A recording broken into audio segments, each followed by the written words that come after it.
नमस्कार दोस्तों, आप सभी का स्वागत है हमारे YouTube channel VCS basic physics में। आज के इस वीडियो में हम लैब असिस्टेंट के एक टॉपिक उष्मागतिकी प्रथम नियम पर आधारित क्वेश्चन आंसर लेकर आए हैं। विद्यार्थियों, इससे ठीक पहले की वीडियो में हमने उष्मागतिकी से रिलेटेड जो भी टॉपिक थे, उष्मागतिकी का प्रथम नियम, उष्मागतिकी का द्वितीय नियम, उसमें इंजन तथा प्रशीतक के बारे में थ्योरी, उनके कॉन्सेप्ट देखे थे, समझे थे। आज के इस वीडियो में हम उष्मागतिकी का जो प्रथम नियम है उस पर आधारित कुछ महत्वपूर्ण क्वेश्चन देखेंगे। कॉन्सेप्ट वाइज उनके क्वेश्चन समझने वाले हैं। विद्यार्थियों, हम लैब असिस्टेंट जो फिजिक्स है उसके एक एक करके सभी टॉपिक्स के वीडियोज आपके लिए लेकर आए हैं। आप प्लेलिस्ट में जाकर लैब असिस्टेंट के सभी वीडियोज देख सकते हैं, समझ सकते हैं। विद्यार्थियों, यदि आप हमारे YouTube चैनल पर नए हैं तो चैनल को सब्सक्राइब कर लीजिए, साथ में बेल आइकन भी दबा दीजिए ताकि आपको आगे की वीडियोज की नोटिफिकेशन मिलते रहे। अब इस वीडियो को स्टार्ट करते हैं। सबसे पहले लेते हैं पहला क्वेश्चन। देखिए, जो पहला क्वेश्चन है वो है उष्मागतिकी का प्रथम नियम है। उष्मागतिकी का जो पहला नियम है वो क्या है? देखिए, हमने उष्मागतिकी का पहला नियम हमने आपको बताया था कि डेल्टा Q इक्वल टू होता है du प्लस डेल्टा W, अर्थात किसी निकाय को दी गई उष्मा उसकी आंतरिक ऊर्जा में वृद्धि कर देती है तथा उसका कुछ हिस्सा कार्य में कन्वर्ट हो जाता है। इसे यदि दी गई उष्मा अल्प होती है तब इसको हम dq equal to du plus dw put कर सकते हैं। ये हमने आपको बता दिया था। तो उष्मागतिकी का जो प्रथम नियम है उसको हम इस फॉर्म में लिख सकते हैं।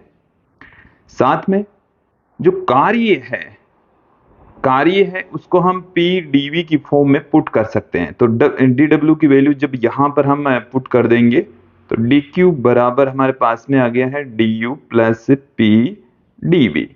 तो ये एक अन्य रूप आ गया है उष्मागतिकी के प्रथम नियम का। तो ये है उष्मागतिकी का प्रथम नियम। तो यहां पर हम ऑप्शन को गौर करके देखेंगे तो dQ बराबर du प्लस पी डीवी, ये वाला पहला जो ऑप्शन है बिल्कुल सही है। यहाँ पर दोनों आपस में मल्टीपल में है इसलिए ये ऑप्शन गलत है। और तीसरे के अंदर P यहाँ पर दोनों में ही कॉमन आ गया, ये भी गलत है। और यहाँ पर ये भी गलत है। तो इसमें जो ऑप्शन A है वो सही होने वाला है। अगले क्वेश्चन की ओर बढ़ते हैं। अगले क्वेश्चन के अंदर देखिए क्या है। आदर्श गैस की आंतरिक ऊर्जा निर्भर करती है। हमारे पास में एक आदर्श गैस है, उसकी आंतरिक ऊर्जा किस पर डिपेंड करती है? हमने देखा है विद्यार्थियों, जो आंतरिक ऊर्जा है du, ये ताप पर निर्भर करती है। ताप में जो वृद्धि होती है तो आंतरिक ऊर्जा में वृद्धि होती है, ताप में कमी होने पर आंतरिक ऊर्जा में कमी होती है। तो जब भी ताप में परिवर्तन होता है तो आंतरिक ऊर्जा में परिवर्तन होगा। आंतरिक ऊर्जा का मान पथ पर निर्भर नहीं करता है, ये हमने देख लिया था। तो जो आंतरिक ऊर्जा है उसका मान ताप पर डिपेंड करता है। तो इसमें जो ऑप्शन है, एक एक करके ऑप्शन देख लीजिए। विशिष्ट आयतन पर, दाब पर, ताप पर, घनत्व पर। तो इसमें हमें ऑप्शन मिलने वाला है ताप पर। इसमें आंतरिक ऊर्जा डिपेंड करती है, निर्भर करती है। अगले क्वेश्चन की ओर बढ़ते हैं। तीसरा क्वेश्चन देखेंगे कि किसी उष्मागतिक निकाय को एक अवस्था A से दूसरी अवस्था B पर लाने में यदि निकाय को दी गई उष्मा कैपिटल Q हो तथा निकाय द्वारा किया गया कार्य W हो तो आंतरिक ऊर्जा में परिवर्तन है। देखिए, हमारे पास में कोई निकाय है, उसकी दो अवस्थाएं हैं। एक अवस्था A है और दूसरी वाली अवस्था B है। आप यहां पर देखेंगे कि अवस्था A से B तक भेजने के लिए इसको हमने Q उष्मा दी। कितनी उष्मा दी गई है? Q उष्मा दी गई है। और यहां पर Q उष्मा देने पर W कार्य हो जाता है और शेष भाग आंतरिक ऊर्जा में परिवर्तन कर देता है। उष्मागतिकी का प्रथम नियम क्या कहता है? हमने अभी आपको बताया उष्मागतिकी का प्रथम नियम पहले ही क्वेश्चन में कि प्रथम नियम से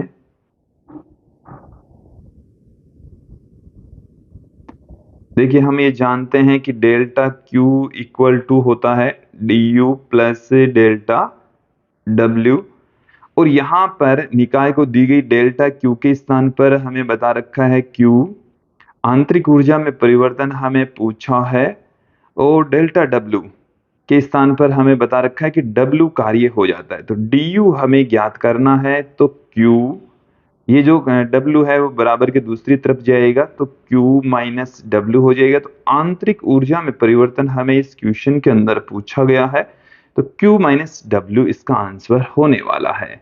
तो सभी ऑप्शन गौर करके देखेंगे, तो पहला ऑप्शन में क्यू प्लस डब्ल्यू दे रखा है, दूसरे में क्यू माइनस डब्ल्यू जो कि सही होगा, तीसरे में क्यू, चौथे में Q minus W by two. तो इसमें ऑप्शन बी सही होने वाला है।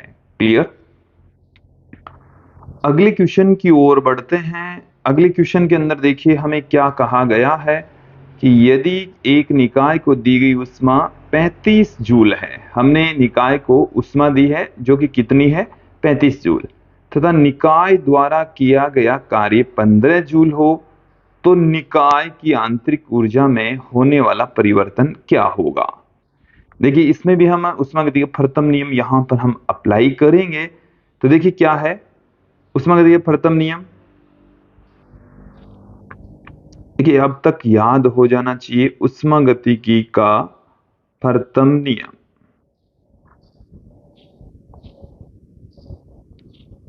क्या कहता है हमें, delta Q equal to d U plus delta W.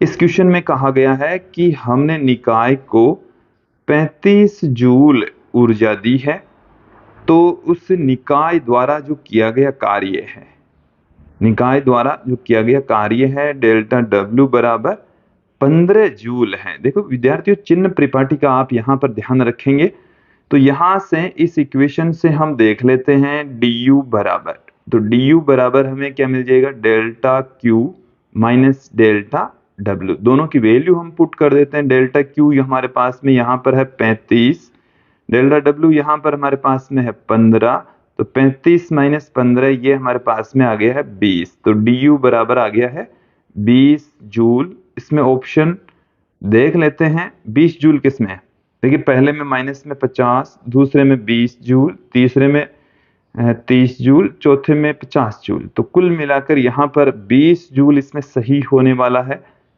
तो 20 जूल बी ऑप्शन में दिया गया है। क्लियर। अगले क्वेश्चन की ओर बढ़ते हैं। अगले क्वेश्चन के अंदर देखिए हमें क्या कहा गया है कि एक आदर्श गैस के प्रसार के दौरान ताप को नियत रखा जाता है। गैस बाहरी कार्य करती है, इस प्रक्रिया के दौरान गैस की आंतरिक ऊर्जा, देखिए विद्यार्थियों हमें यहां पर इस क्वेश्चन के अंदर बता रखा है कि एक आदर्श गैस है और उस पूरी प्रोसेस के अंदर जो ताप है उसको हमने कांस्टेंट रखा है, ताप को नियत रखा है। देखिए हमने आपको बता दिया है कि जो आंतरिक ऊर्जा है डी यू, ये ताप पर निर्भर करती है, किस पर डिपेंड करती है, ताप पर निर्भर करती है। यहां पर जो ताप है वो नियत है, टी यहाँ पर क्या है क्वेश्चन में बता रखा है कि नियत रहता है। यहां पर आप देखेंगे गौर करके कि ताप को नियत रखा जाता है, ताप को नियत रख दिया, तो ताप को नियत रख दिया तो ताप में जो परिवर्तन है वो जीरो, ताप में परिवर्तन कितना हो गया जीरो, ताप में परिवर्तन जीरो हो गया, तो यहां से आप देखें डी यू बराबर कितना आ जाएगा जीरो, और डी यू बराबर जीरो आने का मतलब है कि जो यू है इसे हम आंतरिक ऊर्जा कहते हैं, ये नियत रहती है, स्थिर रहती है। आंतरिक ऊर्जा क्या रहेगी, डी यू बराबर जीरो, तो यू बराबर कितना आ गया कांस्टेंट आ गया है, कांस्टेंट का मतलब हो गया स्थिर, ये स्थिर रहती है, नियत रहती है। क्लियर। तो इसमें ऑप्शन हम गौर करके देखेंगे, तो देखो पहले में घटती है, घटेगी नहीं, नहीं बढ़ती है, स्थिर रहती है, ऑप्शन सी इसमें सही होने वाला है। क्लियर। अगले क्वेश्चन की ओर बढ़ते हैं। अगले क्वेश्चन के अंदर देखिए हमें क्या कहा गया है कि उष्मागतिकी के प्रथम नियम का संबंध होता है उष्मागति का जो पहला नियम है वो ऊर्जा संरक्षण नियम पर आधारित है। तो उष्मागति का प्रथम नियम है वो ऊर्जा संरक्षण नियम पर आधारित है। इसमें ऑप्शन बी सही होने वाला है, ऑप्शन बी इसमें सही होगा। फिर हम आगे बढ़ते हैं, 7वां क्वेश्चन देखिए कि उष्मागति की निकाय निम्न अवस्थाओं से गुजरता है। देखिए कोई उष्मागतिक निकाय है, उसके अंदर प्रेशर और वॉल्यूम पहले पीवी है, पीवी से ये 2pv हो जाता है, और फिर पीवी दूसरी अवस्थाओं में पीवी से 2pv, दोनों अवस्थाओं में संपन्न कार्य होगा। दोनों अवस्थाओं में जो कार्य होगा वो हमें पूछा है। पहली स्थिति में जो प्रेशर है उसको हमने दुगुना किया है, और दूसरी स्थिति के अंदर जो वॉल्यूम है वो दुगुनी हुई है। देखिए दोनों को एकदम गौर करके देखेंगे। प्रथम स्थिति के अंदर जो V है वो नियत रहता है, आयतन नियत रहता है। आयतन नियत रहता है तो जो कार्य है वो 0 हो जाएगा। अभी देख लेते हैं, समझ लेते हैं इसको। देखिए कार्य का जो फॉर्मूला होता है W is equal to P dV का इंटीग्रेशन, ये होता है। अब हम यहाँ पर प्रथम स्थिति में देख लेते हैं। प्रथम स्थिति में जो कार्य है उसको हमने लिखा है W1 से, और इसमें देखिए जो प्रेशर है वो चेंज हो रहा है। यहाँ पर आता है V1 से लेकर V2 तक, तो जो आयतन है वो तो नियत बना रहता है। आयतन क्या रह रहा है यहाँ पर?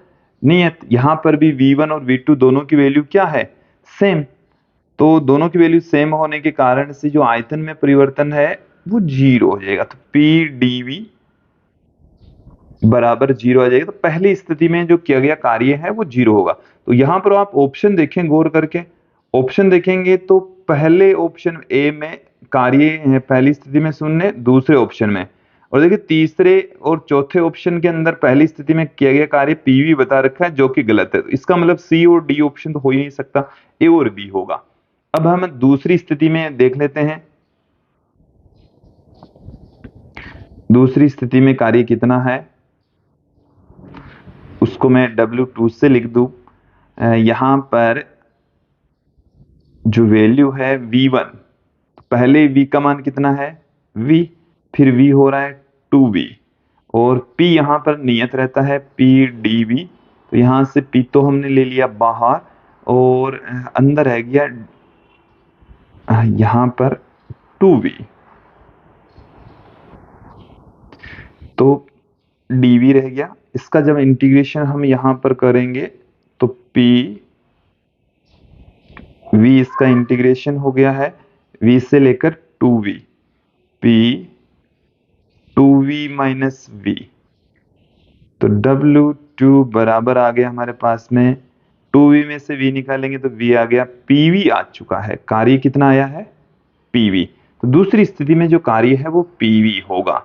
तो इसमें हम ऑप्शन को गौर करके देखेंगे तो बी ऑप्शन के अंदर पीवी कार्य दे रखा है, इसमें ऑप्शन बी सही होने वाला है। क्लियर? अगले क्वेश्चन की ओर बढ़ते हैं। अगले क्वेश्चन के अंदर देखिए हमें क्या कहा गया है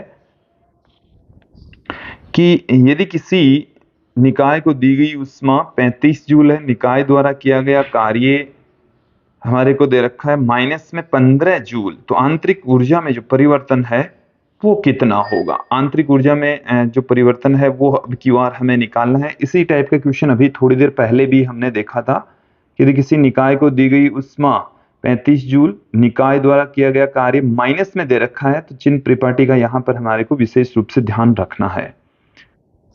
उष्मागति का प्रथम नियम क्या कहता है? Delta Q equal to du plus delta W, और इस क्वेश्चन के अंदर हमें डेल्टा Q की जो वैल्यू है वो कितनी दे रखी है? 35 जूल दे रखी है।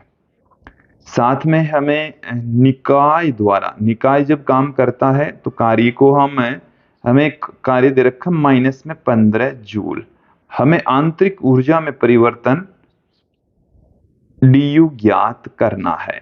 तो सबकी वैल्यू पुट कर देते हैं इसमें।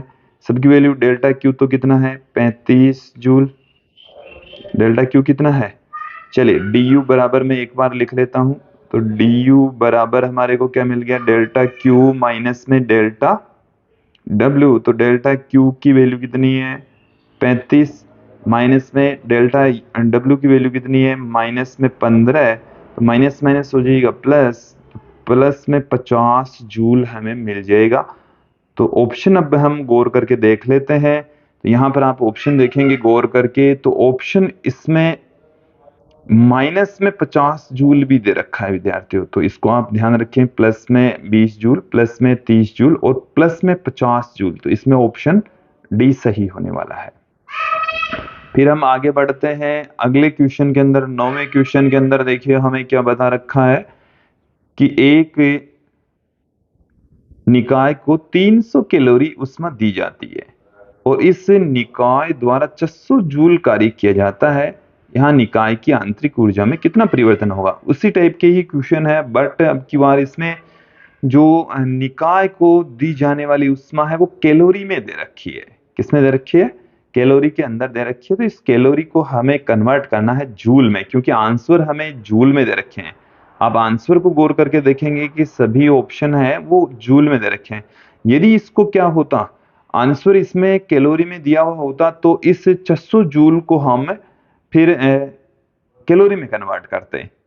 तो देखिए विद्यार्थी, यहां से हम इस क्वेश्चन के अंदर हमें डी क्यू या डेल्टा क्यू वो हमें दे रखा है 300 कैलोरी, इसको हमें कन्वर्ट करना है जूल में। तो 4.18 से इसको मल्टीप्लाई कर देंगे तो हमें क्या मिल जाएगा,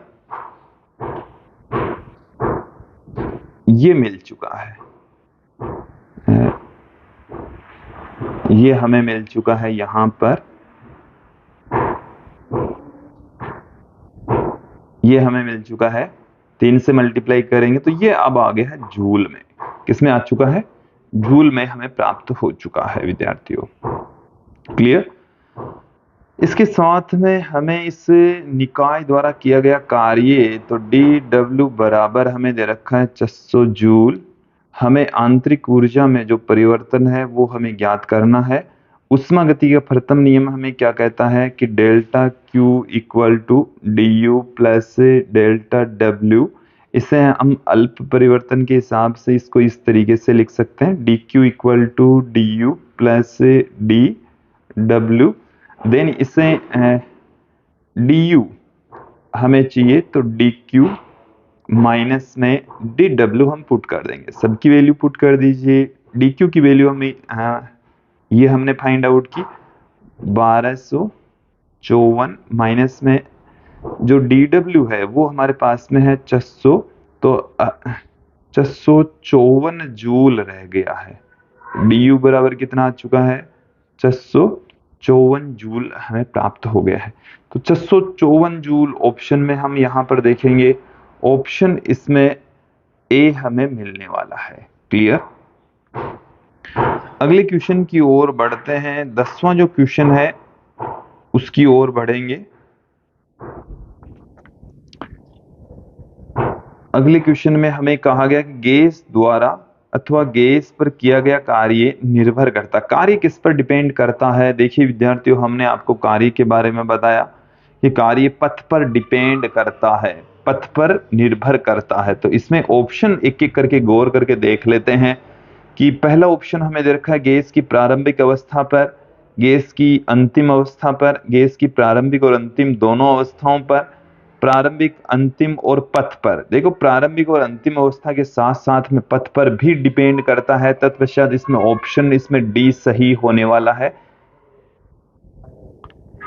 11वां क्वेश्चन देखें कि यदि कैपिटल आर सार्वत्रिक गुरुत्वीय नियतांक है तब किसी एक परमाणुविक आदर्श गैस के, एक परमाणुविक आदर्श गैस है, 2 मोल का तापमान 273 केल्विन से 373 केल्विन तक बढ़ाने के लिए आवश्यक ऊष्मा की मात्रा क्या होगी?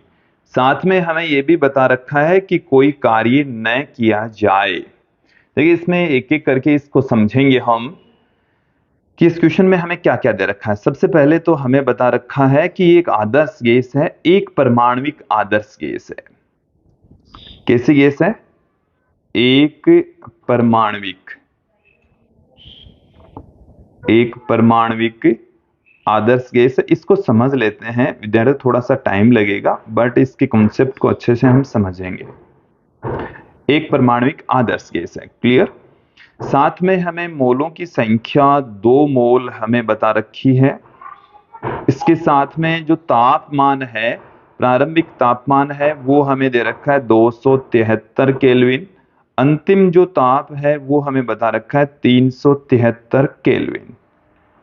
अब हमें यह भी बता रखा है कि कोई कार्य न किया जाए, तो कार्य है वो हमें दे रखा है 0। हमें आवश्यक ऊष्मा पूछी है, तो ऊष्मागति का हम पहला नियम ही अप्लाई यहां पर करेंगे, जो कि क्या होता है, dq बराबर du प्लस dw।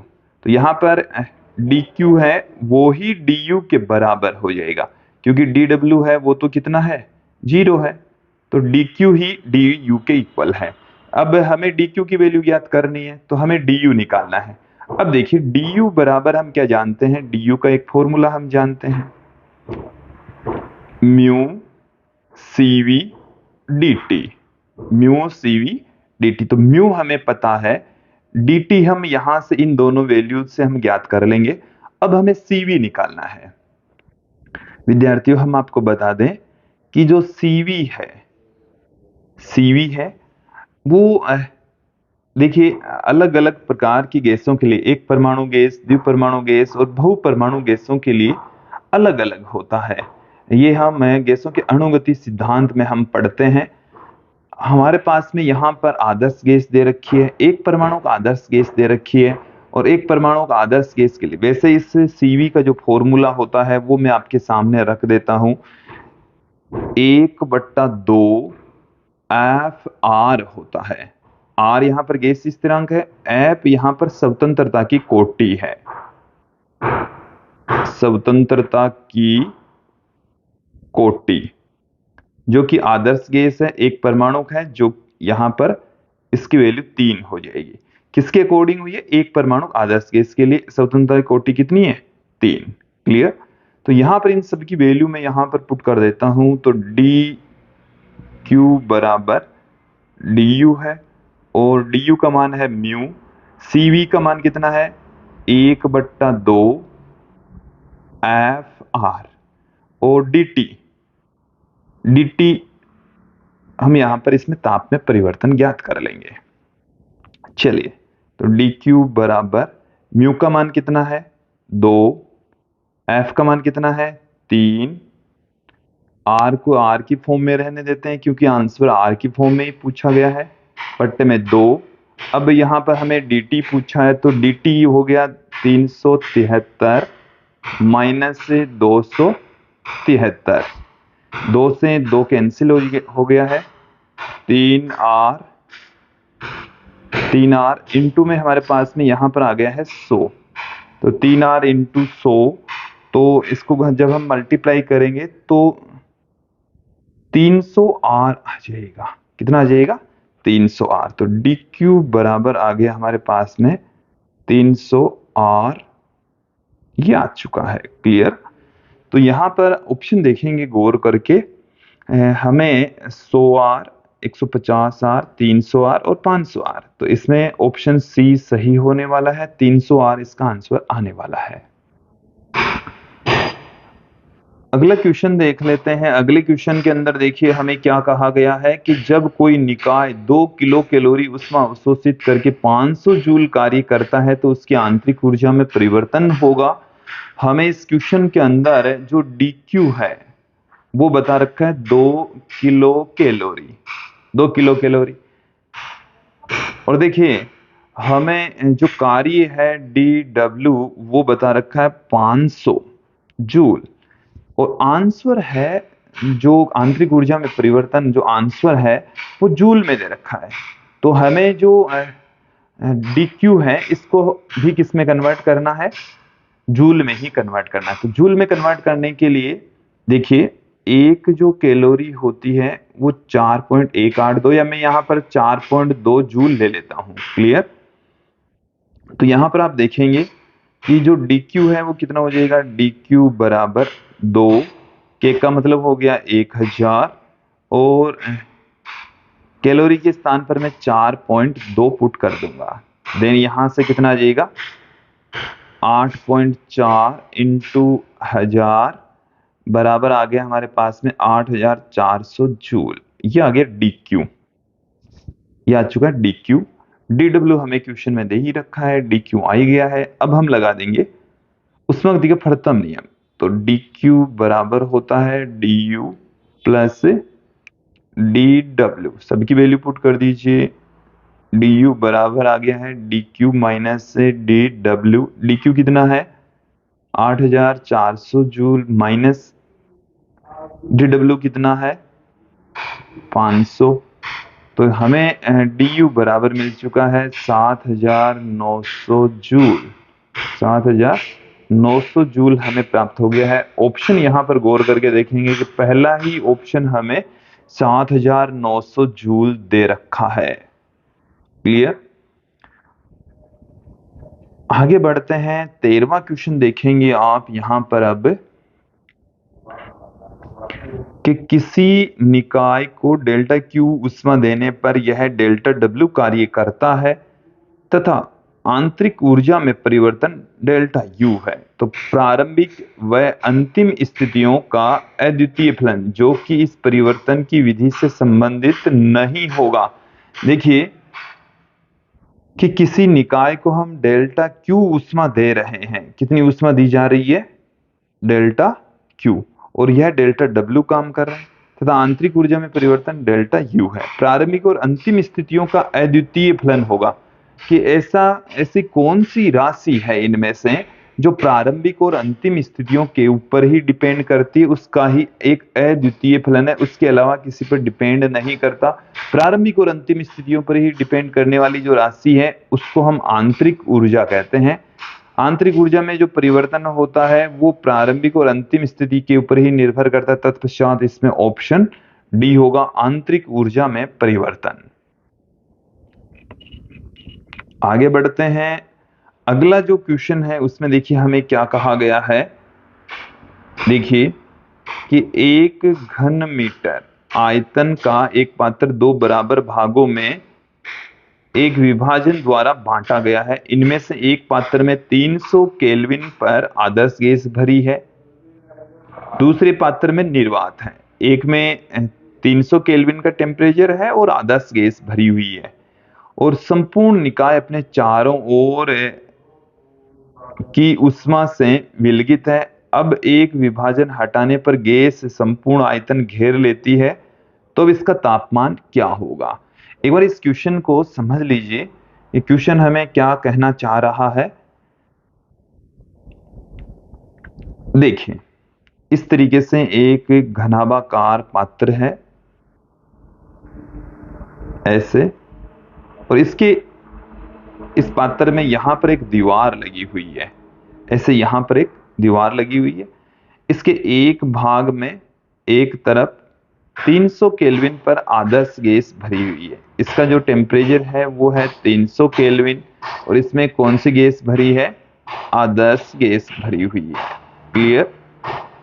और इधर है हमारे पास में निर्वात। क्लियर।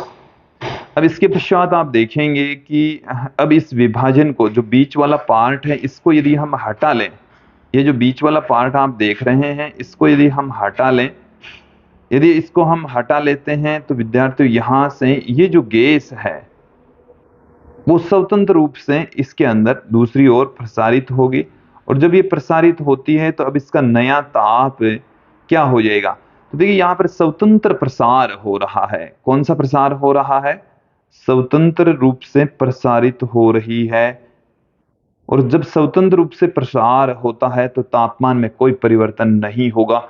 नया जो तापमान है वो फिर से 300 केल्विन बना रहेगा। तो इसमें ऑप्शन देखेंगे गौर करके, 300 केल्विन का ऑप्शन इसमें ए पार्ट में हमें दे रखा है। ऑप्शन ए इसमें सही होने वाला है। अगले क्वेश्चन की ओर बढ़े। विद्यार्थियों आपको ये जो क्वेश्चन है उनका स्टैंडर्ड कैसा लग रहा है, आपको इनमें से कितने क्वेश्चन आ रहे हैं, कमेंट अवश्य कीजिए। हम आगे बढ़ते हैं। 15वें क्वेश्चन को देख लेते हैं कि किसी गैसीय निकाय को 110 जूल ऊष्मा देने पर किया गया कार्य कितना होगा यदि आंतरिक ऊर्जा में परिवर्तन 40 जूल है। उष्मागतिकीय प्रथम नियम पर ही आधारित है। देखिए dq बराबर हम क्या जानते हैं, du प्लस dw। देन यहां से अब क्यू आर हमें पूछा है dw, तो dw बराबर हमें क्या मिल जाएगा, dq माइनस में du। क्वेश्चन में dq हमें दे रखा है 110 जूल, साथ में आंतरिक ऊर्जा में जो परिवर्तन है वो हमें दे रखा है 40 जूल। तो दोनों की वैल्यू जब हम यहां पर पुट कर दें तो हमें क्या मिल जाएगा, dw बराबर dq 110 माइनस में 40, तो हमें मिल जाएगा 70 जूल। तो इसमें ऑप्शन 70 जूल बी ऑप्शन इसमें सही होने वाला है।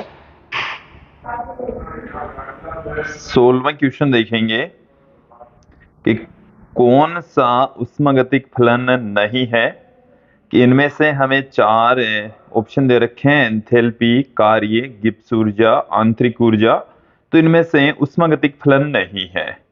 तो देखिए जो कार्य है वो उष्मागतिक फलन नहीं है, बी ऑप्शन इसमें सही होगा। 17वां क्वेश्चन देखिए कि यदि किया गया कार्य 333 कैलोरी, आंतरिक ऊर्जा में परिवर्तन 167 कैलोरी, तो निकाय को दी गई उष्मा होगी।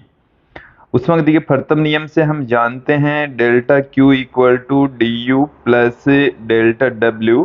हमें इस क्वेश्चन में डेल्टा W की जो वैल्यू है वो 333 कैलोरी दे रखी है, साथ में आंतरिक ऊर्जा में जो परिवर्तन है du वो हमें 167 कैलोरी दे रखा है। क्लियर। हमें पूछा है कि निकाय को कितनी उष्मा दी गई, तो delta Q equal to d U plus delta W होता है। du की जो वैल्यू होती है वो 167, डेल्टा W की जो वैल्यू है वो है 333। तो हमें यहाँ पर 500 कैलोरी मिलने वाला है। ऑप्शन आप गौर करके देखेंगे तो ऑप्शन सी इसमें सही होने वाला है। अगला क्वेश्चन देखें कि उष्मागतिकीय का पहले नियम के अकॉर्डिंग निकाय पर कार्य कर सकता है, निकाय कार्य कर सकता है, निकाय का तापक्रम होता है, निकाय में दाब होता है, उष्मा ऊर्जा का ही एक रूप होता है। ऑप्शन डी देखें, उष्मा क्या है, ऊर्जा का ही एक रूप होता है। क्लियर। 19वां क्वेश्चन भी देख लीजिए कि किसी उष्मागतिक निकाय को अवस्था P1 V1 से अवस्था P2 V2 तक दो भिन्न भिन्न प्रक्रमों द्वारा ले जाया जाता है। तो दोनों प्रक्रमों जो राशि नियत रहती है वो है, तो देखिए अलग अलग प्रक्रमों के द्वारा एक अवस्था P1 V1 से दूसरी अवस्था P2 V2 तक निकाय को ले जाया जा रहा है। तो दोनों में आंतरिक ऊर्जा, क्योंकि आंतरिक ऊर्जा कौन से प्रक्रम के तहत एक अवस्था से दूसरी अवस्था में जा रहा है उस पर डिपेंड नहीं करती, पथ पर डिपेंड नहीं करती। आंतरिक ऊर्जा प्रारंभिक और अंतिम स्थिति पर डिपेंड करती। तो प्रारंभिक और अंतिम स्थिति यहां पर नियत है, प्रारंभिक स्थिति P1 V1, अंतिम स्थिति P2 V2। तो आंतरिक ऊर्जा यहां पर नियत रहेगी, du बराबर कांस्टेंट रहेगा, नियत रहेगा। अब आंतरिक ऊर्जा नियत रहनी हम उष्मागतिकीय प्रथम नियम से जानते हैं कि delta Q equal to d U plus delta W होता है। तो du बराबर हम क्या पुट कर दें, delta Q minus delta W। ये राशि क्या रहेगी, यहां पर नियत रहेगी, कांस्टेंट रहेगी। तो delta Q minus delta W option यहां पर देखें, डी ऑप्शन इसमें सही होने वाला है। अगले क्वेश्चन की ओर बढ़ते हैं कि किसी उष्मागतिक प्रक्रम में गैस को 200 जूल उष्मा दी जाती है, इस पर 100 जूल कार्य किया जाता है। उष्मागतिक प्रक्रम में निकाय को दी जाने वाली जो उष्मा है वो है 200 जूल, निकाय पर किया गया कार्य तथा इस पर 100 जूल कार्य भी किया जाता है। देखो इसमें आप क्वेश्चन को अच्छे से समझ लेंगे कि यहाँ पर निकाय पर कार्य किया जा रहा है, और जब निकाय पर कार्य किया जाता है तो जो कार्य है वो माइनस में लिया जाएगा। तो यहाँ पर जो डेल्टा W है वो माइनस में 100 जूल होगा। आंतरिक ऊर्जा में परिवर्तन हमें पूछा है, आंतरिक ऊर्जा में जो परिवर्तन है वो कितना है, ये हमें ज्ञात करना है। तो ऊष्मागतिकीय नियम से delta Q equal to d U plus delta W. D U बराबर हमें मिल चुका है delta Q minus delta W. तो डेल्टा क्यू हमारे पास में 200 और डेल्टा डब्ल्यू है माइनस में 100, तो माइनस माइनस प्लस हो जाएगा, प्लस में 300 जूल हमें मिलने वाला है। तो इसमें ऑप्शन बी सही होगा, 300 जूल इसका आंसर होगा। फिर देखें कि एक आदर्श गैस से भरा हुआ बेलनाकार पात्र निर्वात में स्थित है। कहां पर मौजूद है? निर्वात में। और यदि ये पात्र अचानक फट जाए तो गैस का ताप क्या होगा? यदि इस पात्र का जो ताप है उसमें क्या परिवर्तन होगा जब ये अचानक फट जाता है? तो देखिए तापमान में कोई परिवर्तन नहीं होता, तापमान नियत बना रहता है, तो इसमें ऑप्शन ए सही होगा। तापमान में कोई परिवर्तन नहीं होगा, ऑप्शन ए इसमें सही होने वाला है। तो 21वां जो क्वेश्चन है इसका जो आंसर है वो ए होगा। फिर 22वां जो क्वेश्चन है वो देखिए कि यदि किसी निकाय को दी गई उसमें 150 जूल, निकाय द्वारा किया गया कार्य 110 जूल, तब निकाय की आंतरिक ऊर्जा में परिवर्तन होगा। तो देखिए यहां पर आप ध्यान देंगे कि निकाय को दी जाने वाली ऊष्मा 150 जूल है और निकाय द्वारा जो किया गया कार्य है वो है 110 जूल। हमें आंतरिक ऊर्जा में परिवर्तन पूछा है, तो डेल्टा क्यू इक्वल टू होता है delta U plus delta W. यहां पर डी यू भी यूज में ले सकते हैं।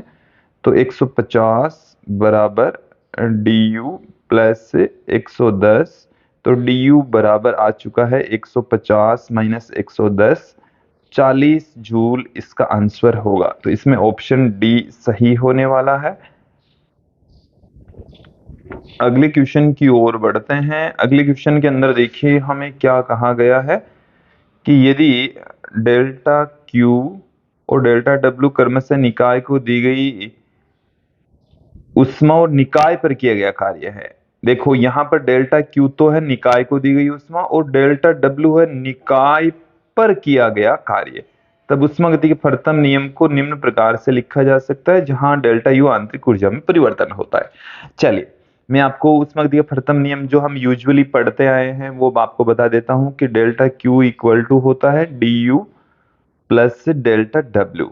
अब इसमें ये तो है निकाय को दी जाने वाली ऊष्मा, यह है निकाय की आंतरिक ऊर्जा में वृद्धि और यह है निकाय द्वारा किया गया कार्य। तब तो ऐसे होता है, लेकिन इस क्वेश्चन में हमें कहा गया है कि इसी प्रारूप में ही हम देखेंगे कि निकाय को दी गई ऊष्मा तो डेल्टा क्यू ही है। अब यहाँ पर निकाय पर किया गया कार्य है ये, और डी यू के स्थान पर ये कह रहा है कि आंतरिक ऊर्जा में परिवर्तन डेल्टा यू। और यहाँ पर आप देखिए इस लाइन को अच्छे से पढ़े कि निकाय पर किया गया कार्य है डेल्टा डब्ल्यू। तो निकाय पर जब कार्य होता है तो वो माइनस में होता है। तो ऊष्मागतिकी का जो प्रथम समीकरण है वो ये रूप धारण कर लेगा, delta Q equal to delta U minus delta W. इसमें ऑप्शन बी सही होने वाला है। 24वां क्वेश्चन देखें कि गैस के मुक्त प्रसार हेतु निम्न में से क्या सत्य है?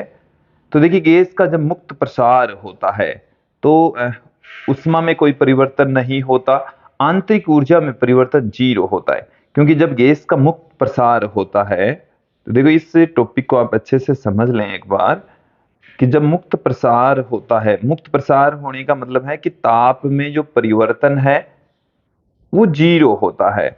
और जब ताप में परिवर्तन 0 होता है तो आंतरिक ऊर्जा में परिवर्तन कितना होगा? 0। तो यहां पर देखिए ये इस ऑप्शन को आप गौर करके देखिए कि आंतरिक ऊर्जा में परिवर्तन 0 होगा, आंतरिक ऊर्जा में परिवर्तन 0 होगा। ये ऑप्शन सही नहीं है, ये ऑप्शन भी सही नहीं है, क्योंकि यहाँ पर तो आंतरिक ऊर्जा की कुछ वैल्यू दे रखी है जबकि आंतरिक ऊर्जा मुक्त प्रसार के अंदर 0 रहती है। तो इन दोनों ऑप्शन में से सही होगा। अब यहाँ पर देखें कि जब मुक्त प्रसार होता है तो ऊष्मा का आदान प्रदान नहीं होता, ऊष्मा का आदान प्रदान नहीं होगा तो Q बराबर कितना होगा? 0। और Q बराबर 0 आंतरिक ऊर्जा में परिवर्तन 0, किया गया कार्य भी 0, इसमें ए ऑप्शन सही होने वाला है। फिर देखें 25वां क्वेश्चन की निम्नलिखित में से कौन सा समुच्चय ऊष्मागतिक निकाय की अवस्था को निर्धारित नहीं करता? दाब और आयतन आयतन ऊष्मागतिक निकाय की किसी अवस्था को निर्धारित कर सकते हैं। तो यहाँ पर P और V के द्वारा किसी ऊष्मागतिक अवस्था को हम दर्शा सकते हैं, और आयतन और ताप V और T के द्वारा भी दर्शा सकते हैं, T और P के द्वारा भी दर्शा सकते हैं। तो यहाँ पर कोई भी एक दाब, आयतन या ताप कि केवल अकेले किसी ताप, केवल एक ताप या केवल दाब, केवल आयतन के द्वारा हम किसी उष्मागतिक अवस्था को निर्धारित नहीं कर सकते, वो किसी उष्मागतिक अवस्था को नहीं बता सकते। तो तत्पश्चात इसमें ऑप्शन डी सही होने वाला है, ऑप्शन डी आएगा इसमें। 26वां क्वेश्चन देखिए, उष्मागतिक निर्देशांक। तो उष्मागतिक निर्देशांक देखिए, दाब, ताप, आयतन, ये सब उष्मागतिक चर होते हैं, निर्देशांक होते हैं। यहां पर ऑप्शन डी देखेंगे, हमें आर दे रखा है, ये जो आर है वो गैस स्थिरांक है, कांस्टेंट है, तो कांस्टेंट है यहां पर ये तो आर। तो जबकि हमें निर्देशांक पूछा है तो निर्देशांक नहीं है पूछा है, तो निर्देशांक नहीं है, कैपिटल आर होगा इसमें। फिर देखिए किसी आदर्श गैस के लिए एक प्रक्रम में डेल्टा डब्ल्यू बराबर 0 और डेल्टा क्यू लेस देन 0 है, तब गैस का, यहां पर हम उष्मागति का प्रथम समीकरण देख लेते हैं, delta Q equal to d U plus d W. इस क्वेश्चन में हमें कहा गया है कि डी डब्ल्यू बराबर 0, तो हमें क्या मिल जाएगा, डी क्यू बराबर डी यू। अब हमें इस क्वेश्चन में एक चीज और कही गई है कि डी क्यू है वो 0 से छोटा है। डी क्यू क्या है, 0 से छोटा है। डी क्यू 0 से छोटा होगा तो डी यू भी क्या होगा, 0 से छोटा। 0 से छोटा का मतलब हो गया कि इसमें यू में कमी आ रही है, यू में क्या आई है, कमी। यू में कमी का मतलब हो गया टी में कमी, ताप में क्या आएगी, कमी आएगी। तो यहां पर आप गौर करके देखें, ताप घटेगा, इसमें कौन सा ऑप्शन आएगा, ताप घटेगा। अगले क्वेश्चन की ओर बढ़ते हैं। अगला जो क्वेश्चन है वो देख लीजिए क्या है कि नियत दाब पर, दाब हमारे को नियत दे रखा है, तो हाइड्रोजन गैस की विशिष्ट उष्मा Cp बराबर 3.4 × 10³ कैलोरी प्रति किलोग्राम प्रति डिग्री सेंटीग्रेड, और नियत आयतन पर हाइड्रोजन गैस की जो विशिष्ट उष्मा है वो Cv बराबर 2.4 × 10³ कैलोरी प्रति किलोग्राम प्रति डिग्री सेंटीग्रेड दे रखी है। यदि हमें क्या बता रखा है कि 1 किलोग्राम हाइड्रोजन गैस को 10 डिग्री से 20 डिग्री सेंटीग्रेड तक नियत ताप पर गर्म किया जाए, तो दाब नियत रखने के लिए गैस पर किया गया बाह्य कार्य कितना होगा। देखिए इस क्वेश्चन में जो वैल्यूज दे रखी है उनको मैं एक बार पुट कर लेता हूं कि हमें Cp दे रखा है 3.4 × 10³ कैलोरी प्रति किलोग्राम प्रति डिग्री सेंटीग्रेड। Cv बराबर हमें दे रखा है 2.4 × 10³ कैलोरी प्रति किलोग्राम प्रति डिग्री सेंटीग्रेड। हमें जो तापमान है, प्रारंभिक तापमान 10 डिग्री सेंटीग्रेड, अंतिम जो तापमान है वो दे रखा है 20 डिग्री सेंटीग्रेड, 20 डिग्री सेंटीग्रेड। ताप में जो परिवर्तन है वो 20 - 10 dt बराबर आ जाएगा 10 degree centigrade. Clear, 10 degree centigrade या 10 केल्विन एक ही बात है। अब यहां पर हम देख लेते हैं, ये सब कुछ वैल्यूज हमें दे रखी है क्वेश्चन में, साथ में हमें हाइड्रोजन का जो द्रव्यमान है वो दे रखा है 1 किलोग्राम। क्लियर। अब देखिए विद्यार्थियों, हम उष्मागति का प्रथम नियम यहां पर अप्लाई करेंगे। प्रथम नियम हमें क्या कहता है कि dq बराबर होता है du प्लस dw। ये हमें उष्मागति का प्रथम नियम कहते हैं, जानते भी हैं। अब देखिए कि जब आयतन स्थिर होता है, जब आयतन क्या रहता है, स्थिर, स्थिर आयतन के ऊपर, स्थिर आयतन पर, चलिए मैं पहले तो स्थिर आयतन के ऊपर एक फॉर्मूला आपके सामने रख रहा हूं। स्थिर आयतन के ऊपर जो उष्मा होती है वो du के बराबर होती है, क्योंकि कार्य उस स्थिति में शून्य हो जाता है। इसके साथ में आप देखें कि स्थिर आयतन के ऊपर जो ऊष्मा होती है उसको हम m cv dt से पुट कर सकते हैं, और स्थिर दाब के ऊपर m cp dt से हम पुट कर सकते हैं। अब देखिए, यहां तक आपको समझ में आ जाना चाहिए। हमें इस क्वेश्चन के अंदर क्या पूछा गया है? बाह्य कार्य, बाह्य कार्य। और देखिए, इस वाले फॉर्मूले से हम कार्य ज्ञात करना चाहें नियत दाब पर, तो dq नियत, dq क्या है? नियत, फिर du प्लस dw, और ये भी p नियत पर, तो dw नियत दाब पर dq नियत दाब पर माइनस में du। तो इन सब की वैल्यू हम यहाँ पर पुट कर देते हैं। तो dq नियत प्रेशर पर, वो तो है m, देखो ये रही इसकी वैल्यू, तो m cp dt, फिर माइनस में du। माइनस में जो du है वो इस dqv के बराबर है, और इसकी वैल्यू ये रही, तो m cv dt। तो यहां से हम m कॉमन ले लेते हैं, cp minus cv dt।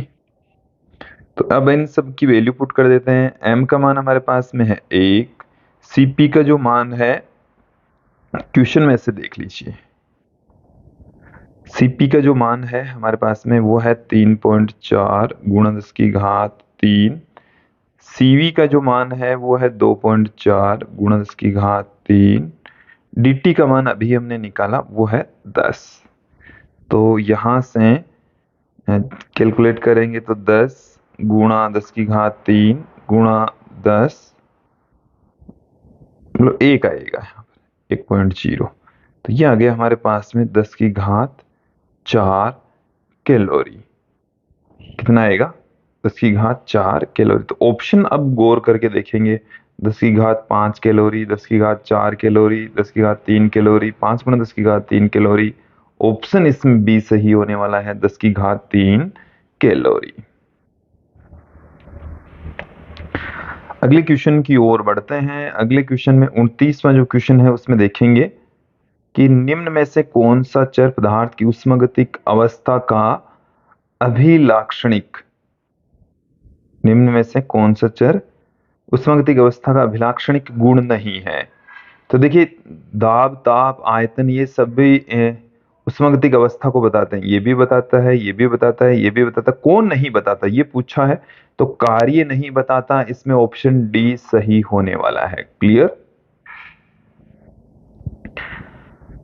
30वां question देखें कि एक ऊष्मागतिक निकाय में कार्यकारी पदार्थ एक आदर्श गैस है, तो इस निकाय की आंतरिक ऊर्जा निम्न रूप में होती है। देखिए, हमने आपको थ्योरी के अंदर ये बताया कि आदर्श गैस की जो आंतरिक ऊर्जा है, आदर्श गैस की अंदर आकर्षण या प्रतिकर्षण बल तो काम नहीं करता, तो उसकी जो आंतरिक स्थितिज ऊर्जा होती है वो 0 होती है। तो उसकी जो आंतरिक ऊर्जा होती है वो उसकी आंतरिक गतिज ऊर्जा के बराबर ही होती है। तो यहाँ पर जो आंतरिक ऊर्जा है वो अणुओं की केवल गतिज ऊर्जा के रूप में होती है। ऑप्शन ए इसमें सही होने वाला है। अगले क्वेश्चन की ओर बढ़ते हैं। अगले क्वेश्चन के अंदर, 31वें क्वेश्चन के अंदर देखिए हमें क्या कहा गया है कि किसी ऊष्मागतिक निकाय के लिए निम्न में से कौन सा स्टेटमेंट सही है कि सभी प्रक्रमों में आंतरिक ऊर्जा में परिवर्तन होता है। ये कोई जरूरी नहीं है। समतापीय प्रक्रम में आंतरिक ऊर्जा में कोई परिवर्तन नहीं होता, गलत स्टेटमेंट है। आंतरिक ऊर्जा तथा एंट्रोपी अवस्था फलन है, ये बिल्कुल सही स्टेटमेंट है। एंट्रोपी में कदापि परिवर्तन शून्य, ये भी गलत है। रुद्धोष्म प्रक्रम में किया गया कार्य सदैव शून्य होता है, ये भी गलत है। तो ऑप्शन इसमें बी सही होने वाला है। क्लियर? 32वां क्वेश्चन देखें कि एक निकाय को 200 कैलोरी उष्मा दी जाती है, तो निकाय द्वारा प्रवेश पर किया गया कार्य 40 जूल है, तो इसकी आंतरिक ऊर्जा, इस क्वेश्चन के अंदर हमें डेल्टा क्यू बराबर 200 कैलोरी दे रखी है और निकाय द्वारा प्रवेश पर किया गया कार्य डेल्टा डब्ल्यू बराबर ये हमें 40 जूल दे रखा है। तो देखिए इसको भी हम जूल में कन्वर्ट कर लेते हैं क्योंकि जूल में आंसर दे रखा है। तो 200 गुणा 4.2 तो ये आ गया है 840 जूल। du बराबर क्या आ जाएगा, delta Q minus delta W. Delta Q की वैल्यू कितनी है 840, डेल्टा डब्ल्यू कितना है सिर्फ 40, तो 800 जूल आ जाएगा। कितना आ जाएगा 800 जूल। तो इसमें 800 जूल की वृद्धि हो जाएगी। ऑप्शन इसमें सी सही होने वाला है। क्लियर। अगला क्वेश्चन देख लेते हैं कि एक ऊष्मागतिक प्रक्रम में एक गैस की निश्चित मात्रा का जो दाब है, देखिए कि एक ऊष्मागतिक प्रक्रम है और उसमें गैस की निश्चित मात्रा का दाब इस प्रकार परिवर्तित होता है कि गैस 20 जूल ऊष्मा मुक्त करती है। तो यहाँ पर हमें डेल्टा क्यू दे रखा है 20 जूल और मुक्त करती है, इसका मतलब ये माइनस में है।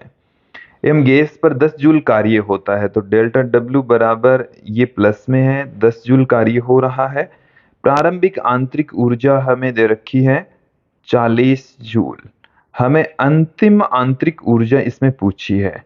तो देखिए डेल्टा क्यू इक्वल टू बराबर होता है D U plus delta W. तो डी यू बराबर हमें क्या मिल जाएगा, डेल्टा क्यू माइनस में डेल्टा डब्ल्यू, सबकी वैल्यू पुट कर देते हैं। माइनस में 20, फिर डेल्टा डब्ल्यू का मान है 10, तो माइनस में 10, तो माइनस में 30 जूल आ गया है। ये आ गया है du बराबर। तो इस du को हम uf मतलब अंतिम आंतरिक ऊर्जा माइनस प्रारंभिक आंतरिक ऊर्जा के रूप में हम पुट कर सकते हैं। देन अंतिम आंतरिक ऊर्जा क्या हो जाएगी ui प्लस 30। ui का मान हमें सॉरी प्लस में नहीं है, ये माइनस में ही है। देन हमें क्या मिल जाएगा, ui की वैल्यू 40 दे रखी है, तो 40 माइनस 30, uf का मान आ गया हमारे पास में 10 जूल। देखिए यहाँ पर ऑप्शन आप गौर करके देखेंगे तो हमें ऑप्शन में किसी भी ऑप्शन के अंदर 10 जूल नहीं दे रखा, जबकि इसका आंसर 10 जूल होगा विद्यार्थी। तो आप इसको सही कर लीजिए, फिर सही कर लेंगे। ठीक है, ऑप्शन नहीं है इसमें, कोई ना कोई एक ऑप्शन 10 जूल का अवश्य होना चाहिए था। अगला क्वेश्चन देख लेते हैं कि एक वस्तु में ऊष्मा का आदान प्रदान नहीं होता, यदि इसकी आंतरिक ऊर्जा बढ़ती है तो क्या होता है। देखिए डेल्टा क्यू बराबर delta U plus delta W होता है और ऊष्मा का आदान प्रदान नहीं हो रहा है, क्वेश्चन में बता रखा है। तो डेल्टा यू बराबर 0। अब देखो आंतरिक ऊर्जा बढ़ती है, आंतरिक ऊर्जा तभी बढ़ेगी जब ताप बढ़ेगा। आंतरिक ऊर्जा में वृद्धि का मतलब क्या है, ताप में वृद्धि होगी। तो आंतरिक ऊर्जा तभी बढ़ती है जब ताप बढ़ता है। तो इसमें ऑप्शन ए सही होने वाला है। क्लियर। 35वां क्वेश्चन देखें कि निम्न में से कौन सी राशि पथ पर निर्भर नहीं करती। पथ पर निर्भर नहीं करती, तो देखिए विद्यार्थियों इसमें जो टेम्परेचर है वो पथ पर डिपेंड नहीं करता। इसमें ऑप्शन ए सही होने वाला है। तो विद्यार्थियों ये थे ऊष्मागतिकीय प्रथम नियम पर आधारित कुछ क्वेश्चंस और मुझे उम्मीद है आपको ये आसानी से समझ में आए होंगे। आज के इस वीडियो में इतना ही। जल्दी ही ऊष्मागतिकी से रिलेटेड अगला वीडियो लेकर आएंगे, इसमें आप क्वेश्चन आंसर का सॉल्यूशन समझने वाले हैं, देखने वाले हैं। आज के इस वीडियो में इतना ही। धन्यवाद दोस्तों।